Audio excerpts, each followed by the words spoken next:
Arvin, we're back. Today we're talking about reimbursements because there have been some big announcements and changes in the last couple weeks here in the Amazon reimbursement world. So, what are kind of the new updates that we need to know about? Well, yeah, surprisingly, it's not that the first time Amazon did all of these changes. They've been doing a lot of changes when it comes to the reimbursement. And this time round, I know that the process that will be highly impacted by this change is the lost and damaged warehouse, meaning those units that already been received by Amazon and been sitting in their Amazon warehouse, but they either damaged it or lost it whenever they are moving it from one fulfillment center to another fulfillment center. So from 18 months, they reduced it down to 2 months Yeah. eligibility. So, you used to have Um, 18 months to make a reimbursement claim. Now they're going to be changing it to just 2 months, which is pretty wild. uh-huh. And from what I understand as well, Amazon is saying that they will automate the process for issuing or reimbursing you for any lost inventory. It's not that they're automating the process for the lost warehouse inventory, but I can see will happen is that they will everything will be through a workflow, like how the damaged warehouse inventory is being done recently.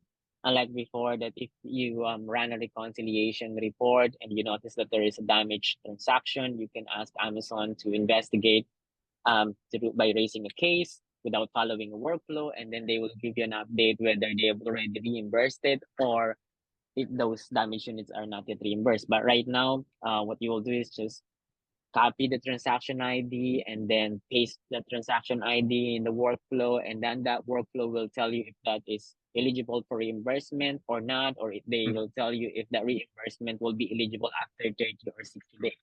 So that's and it's just me making this theory, but that's also how I think will happen with the lost warehouse. Because what's Yeah. happening with the lost warehouse right now is that, of course, you will run a reconciliation. You will, for the last 18 months, there will be inventory that are really missing. And then you can ask Amazon to investigate that FNSKU, and they will give you an answer if that has been reimbursed, or they will need time to do a reconciliation.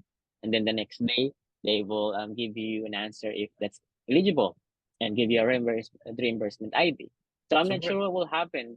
yeah, what Huh? do these changes mean for sellers? Well, I mean, for those sellers, especially those sellers that haven't done Amazon reimbursement for inventory lost and damage, it is the time to take action. Yeah, I agree. I'm talking because Amazon. I mean, if we're talking about Amazon, for most sellers, they are only aware about discrepancy between the units that they shipped and the units that Amazon received. So Right. that's just the reimbursement that easy to identify. However, what I'm really talking about right now is for the warehouse loss and damage. You know, Amazon have so many fulfillment centers. So when you create a shipment, let's say for example, Amazon ask you to send it to California, somewhere in California. So when they received it, they will move inventory from one warehouse to another warehouse because they want to expedite the shipping, or it might be closer to this customer, or they see that there is maybe large volume of orders in this state, so they will move it there. And so, and because of that movement, a lot of this inventory been lost or damaged. So Amazon needs to reimburse you on that. And most sellers don't know how to identify those. If you have a good Right. team that understand this, it's great. But if you haven't done this, it's time to take action because yeah, by October, Amazon will only allow like 2 months to for Yeah. you any of your lost and damaged inventory to be reimbursed. So you could potentially miss out on 16 months of reimbursements that you could have claimed, which could be, if you're a bigger seller, that could be thousands of dollars, tens of thousands in some cases. So the message really is that they're going to be changing the timeline, the process, the window you have. And if you have been selling, have a lot of, sales volume, you should absolutely go and find someone that can handle the reimbursements now.